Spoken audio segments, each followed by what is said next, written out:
Hello everyone and welcome to my YouTube channel. I'm laughing because this is the third take we're trying to do on this. I have the honor today of interviewing Kailyn Carr of Oddnomalies, and I think doing artist interviews is such a special thing. We filmed this entire interview yesterday and lost it, and I'm so thankful to you for coming back to do this a second time. So we're going to try to remember all the things we said yesterday, but it's cool. This is just really informal, like a chat, so you can get to know her art, and hopefully introduce you to some new really awesome dolls. So before we start talking about your dolls, I like to ask this question. What was your favorite doll when you were a kid? Okay, so when I was growing up, I had a lot of Littlest Pet Shop pets and things like that. But the first, I guess, doll that I can think of would have been Barbie. And when it came to Barbie, like, I'd never got Barbies from my parents necessarily, but I always got them hand-me-down from my cousins, and I definitely had those cousins that would rather like blow up a Barbie than dress it up. So all my Barbies had handmade clothes that I would stitch myself, or like the balloon dresses, if anyone's ever made a balloon dress for their Barbie. So I had a collection of weird Barbies for sure. Yeah, so if you've seen the Barbie movie, you know what she's talking about by Weird Barbie. So from, and I think Barbie, I'd just like to say, I think Barbie's a great gateway doll into the doll world. She's great, she's iconic.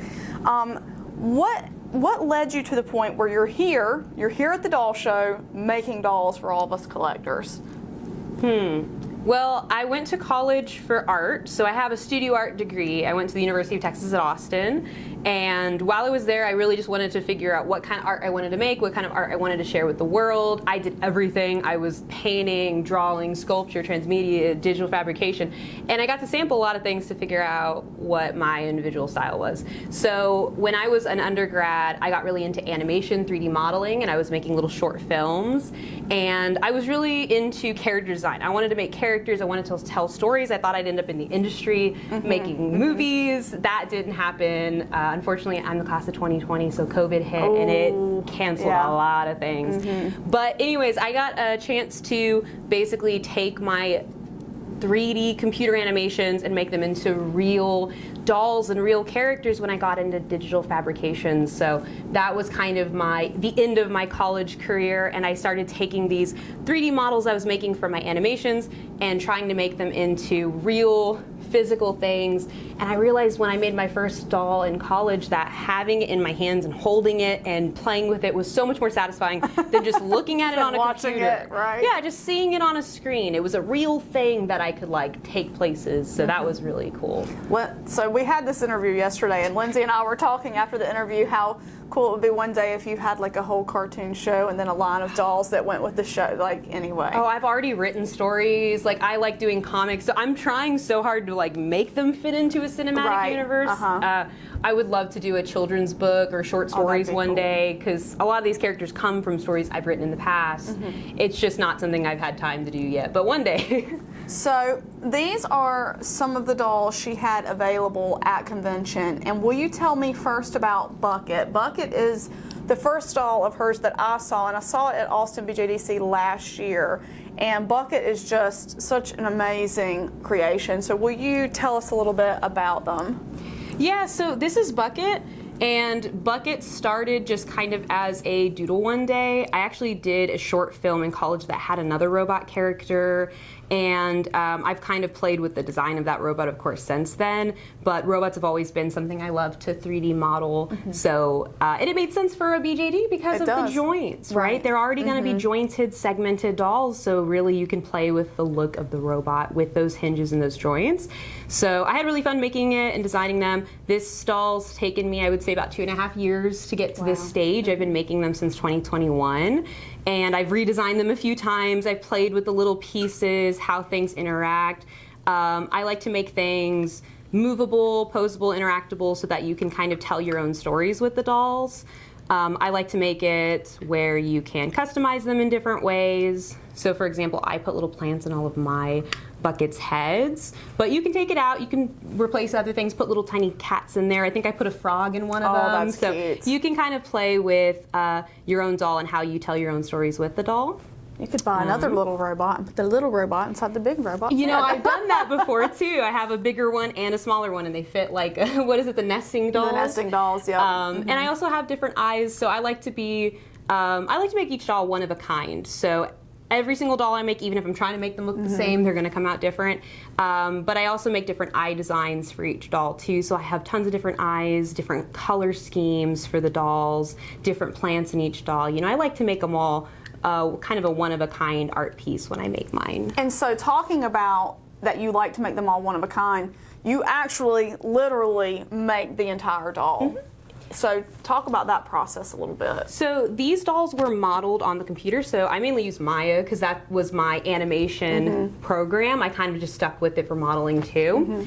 And so I modeled them all in Maya, and then I 3D print them using a 3D resin printer. So basically they start off as a tank of goo, and then after I run the machine, it turns into a doll, and then after post-processing, sanding and everything, I'm able to paint it and finish it into a doll. And that whole process takes you about how long? So it takes me a couple days. The prints themselves take anywhere from, I'd say, about 6 to 12 hours, depending on the size of the doll.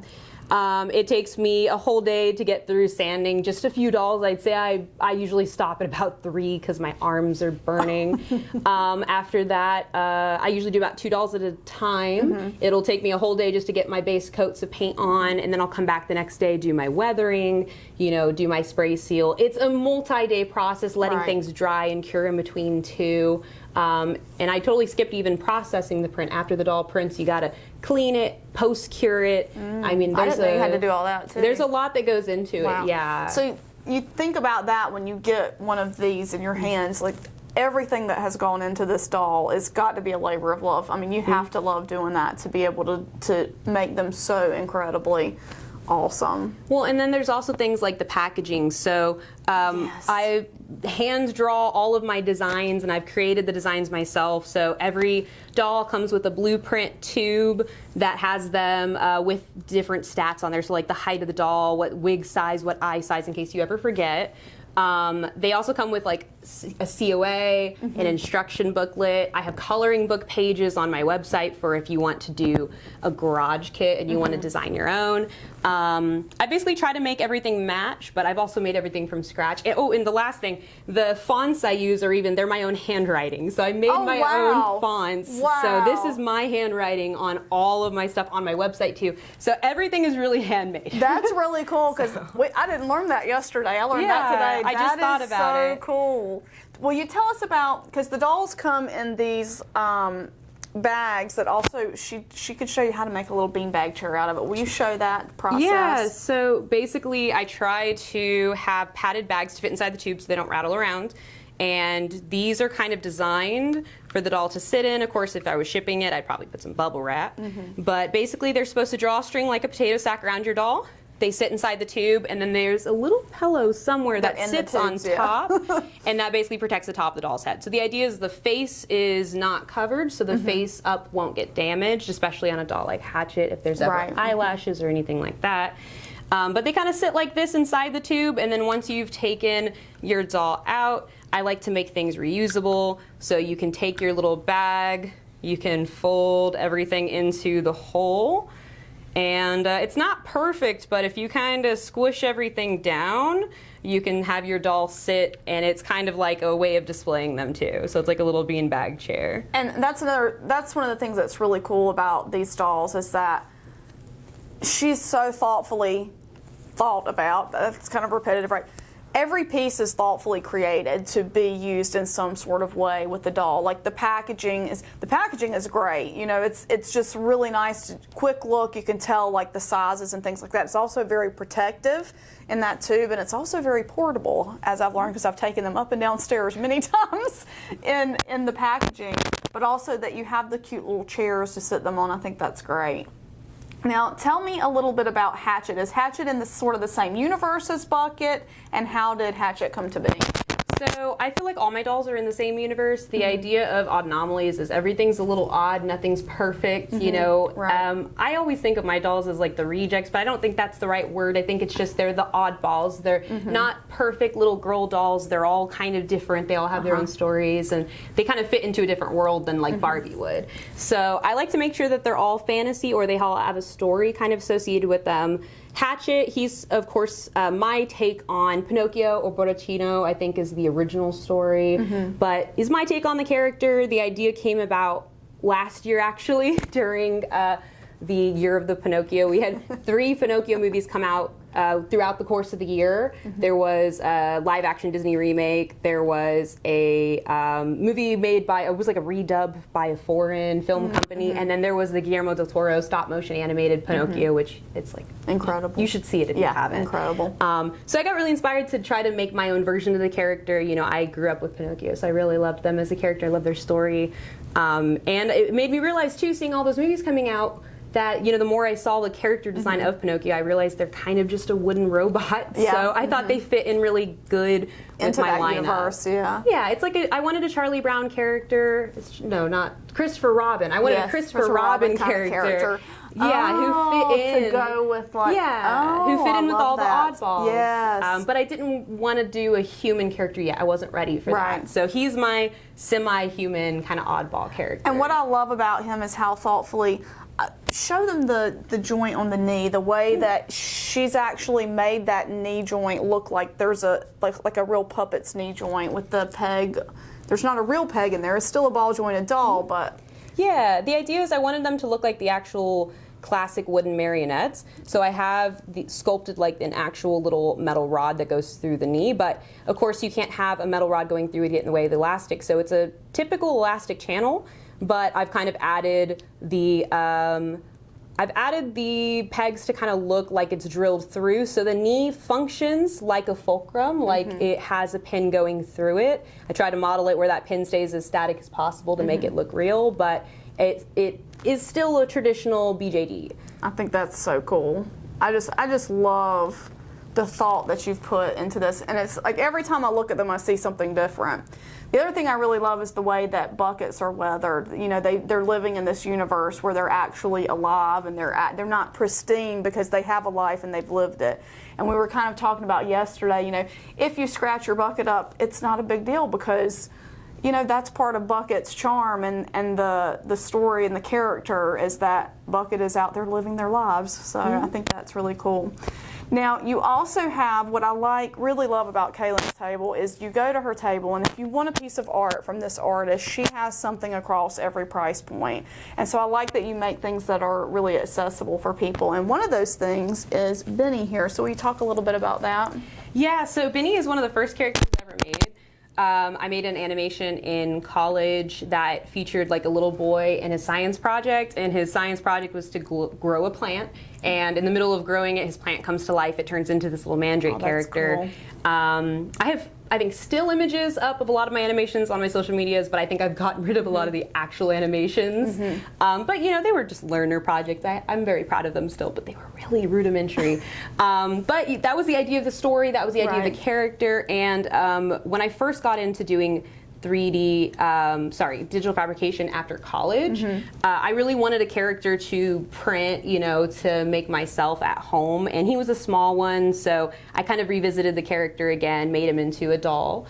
And I took those dolls to my hometown. I did a little Christmas festival, and I sold them. I think it was like $25. I mean, they were pretty, I wouldn't say they were not as well made, but I was still learning 3D resin printing at the time. Took them to my hometown. I sold them at a Christmas festival, a art Christmas festival. Like an arts and crafts show. And it was very fun. So, that's cool. And that was part of the reason that encouraged me to want to make more dolls too. Because he was my first one that I sold. And then I started getting into making the more complicated ones like Bucket after that. So what was the first doll that you ever created? Okay, so when I was in college, I was doing, like I said, a lot of animation. I was more focused on computer work. And when I first started taking my digital fabrication classes and learning 3D printing, I wanted to take those animated characters and make them into dolls. So technically my first doll was this kind of stop motion doll I made. It with snap joints. It was a little astronaut and alien, and I made like a stop motion film with it. But my first ball jointed doll was actually a little alien, and he had like this big white head and this little round butt, and his name was Carl. So he was probably the first more complicated character I ever modeled in Maya, and yeah, he was my first BJD. And you can see him on her Instagram. He is so cool. I was looking at him last night. Like, he is just, I love aliens, and so when I saw him, I'm like, oh my gosh, he's so cool. Anyway, I asked her maybe if Carl could have a resurgence one day, so. I think he'd fit in the lineup. I mean, aliens would be another oddball type character, so in the future one day I'm going to go back to And him. I think that's what I like about your doll so much. I'm a huge sci-fi, fantasy kind of person. I really like that, and your dolls really fit into that universe. Kind of like you said, I love all kinds of dolls. You know, I love my, you know, pretty little girl dolls. I love my fashion dolls, but I love this because I just love the whole vibe that they have. So I think that's really cool. So what projects are you working for Oddnomalies? What can we expect to see in the future? So I have probably, like 4 to 5 dolls that I'm working on modeling right now. I've got a bunch on my computer. I've got things sketched up. I'm someone who's always looking forward to like the next project, and I am trying not to go too fast. I mean, I've been doing this for I think almost exactly a year now. I sold my first doll, so it's only been about a year. I wanted to have a good diverse cast because it makes it's more interesting for me as an artist to be able to make these different dolls than just be doing the same doll over and over. We definitely don't, you know, we don't want you to get burnouts, because I know I see a lot of artists that do get like a little burnout on doing the same thing. So I think it's cool that you're working through an array of characters. Yeah, I like to be able to jump around to different projects. That's just how I work as an artist.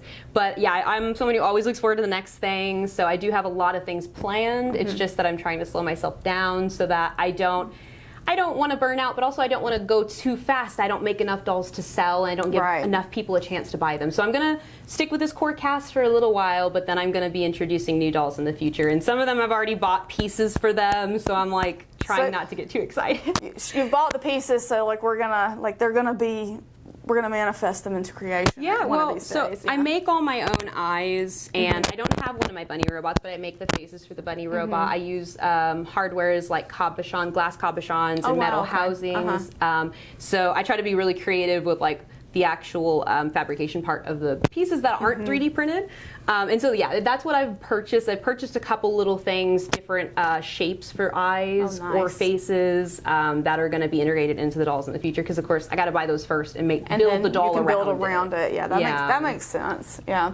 Do you have a favorite doll that you've created so far? That's a hard one. I guess Bucket will always be my favorite because he's the one who kind of jump-started all of this. Like until I made him, I didn't think this would ever be like a viable career that I could do. So he's always going to be my favorite. I mean, he's the logo of my business. He'll always have a special place in my heart because of that. And I'll try to make him for as long as I can. But yeah, I don't know. I've got either an equal love for everything I make, or just I get excited about new projects. So some of the things I'm working on that I have not finished yet, maybe it's just the excitement of working on something new, but I have some good dolls coming up, I would say. I've had other artists, when I ask them that question, they say, my favorite doll is the one I'm working on right now. Yeah, it's exciting to make new stuff. That makes sense to me. Like, you know, it's the project that you're pouring your heart and all your time and dedication into. So I think that's interesting. Now, for those who are not able to get a bucket painted or who want to customize their own bucket, you do offer garage kits. Can you tell us a little bit about those? Yeah, so I realized I'm not very quick at making these dolls, just how highly detailed they are, and the fact that I'm a one-man band. It's just everything I do is kind of slower than maybe some bigger companies. So I wanted to give more people the option to have more buckets faster than I could make. So I do offer kits of all the dolls here except Benny. And they are in different sizes. I have this scale bucket and a smaller one for anyone who wants something a little bit cheaper. But they're basically my raw 3D prints. I've post-processed them, post-cured them, but they do need a little bit of sanding and touch-up. They still have a little bit of their support nubs. And they're basically complete packages. It comes with elastic eyes, eye putty, S-hooks, everything you need except paint to actually finish the doll. I've had a couple people who paint them themselves just for fun. I've had people send them off to face-up artists, which I think is great because then some face-up artists get to work on something they might not have gotten to work on before, which is robots and things like that. And also I've even had some other 3D printer artists that I've met that look at my prints and, you know, think that they look sanded already. You know, I try to make these these garage kits as close to smooth as I can, so they don't take a ton of work when it comes to sanding. Yeah. And you also have on your webpage, you have coloring pages, and I know we talked about it a minute ago, but you can kind of design out the colors that you want your bucket to be with those coloring pages, right? Yeah, I have copies of the instruction booklets that come with the kits too, in case anyone ever loses theirs. So if you want to just preview them, see what they look like, how many pieces they are. I also have coloring book pages. I've had a couple people fill them out just for fun. Yeah. But also the idea is just that you could plan out your doll before you actually commit to paint. And I use them myself. I mean, I sit on my iPad and I color in my own coloring books to plan a doll before I paint it, especially because I try to do as many different colors and styles as I can. It's really nice to plan beforehand. And it's really nice to see her sales table. Like, she does always have like a really nice lineup of colors available. I think this time, I mean, I'll put the clip in from the sales table here, but there were just so many gorgeous colors, and I like that you do that. And you also have on your webpage, you have like an archive of every one you've created, right? Yeah, all my dolls are technically one of a kind. I've only repeated a couple of the colors a couple times. I like having an archive of my dolls. I figured it would be a good thing to have just so I can see what I've done. Other people can see which dolls I've sold in the past, what I make. But also eventually in the future, if I'm ever able to open to things like customs, people can go to my website and pick out, you know, basically a catalog of a bunch of different styles, and they could choose what color they want, you know, and they've got a lot to choose from. And I love that. As somebody who anytime I learn about a new doll, I want to go and see, you know, what has that artist created in the past. And most people don't archive their work like that. And so you're trying to dig around through Instagram or dig around on Flickr or dig around on Facebook or wherever you can to try to find photos. So I love that you have the complete archive on your webpage. So speaking of your webpage, where can people find you and follow you and purchase from you if they want to? Where should they watch for when dolls are available, I should say? I'm most active on Instagram. Instagram was like the only social media I ever got into when I was a teenager, so I just kind of stuck around that. But I believe there's also a Facebook page. Most of my Instagram posts auto-post to Facebook too, so if you're more of a Facebook person, all my posts kind of show up on my personal Facebook. I also link everything to my website, so whether you check in on my website or follow me on Instagram, I'll always announce when I have dolls available for sale. I usually announce about a week in advance, and what I like to do a lot is sell through Etsy. So I will do like scheduled shop drops. I'll say on this day at this time I'm going to drop these dolls so you can preview them beforehand, and then I drop them. And I'm also considering in the future doing things like lottery sales for certain dolls so that more people have a chance to get them, because I know there are technological issues with internet speeds or how fast you can click. So I'll try to make it fair to everyone when I sell online again. And if you're not familiar with that, what it is as an artist will say, if you're interested in this doll, you know, however you do it, leave a comment, and then she'll draw from the names and say that person can purchase. That gives everybody a fair chance. I like when artists do that because it takes a little bit of the stress off of you as a buyer, and it's not a click war. So, but it's a lot more work on the artist. So keep that in mind. It won't be every doll, but at least a couple of them. A couple of them will be available that way. I think that's great.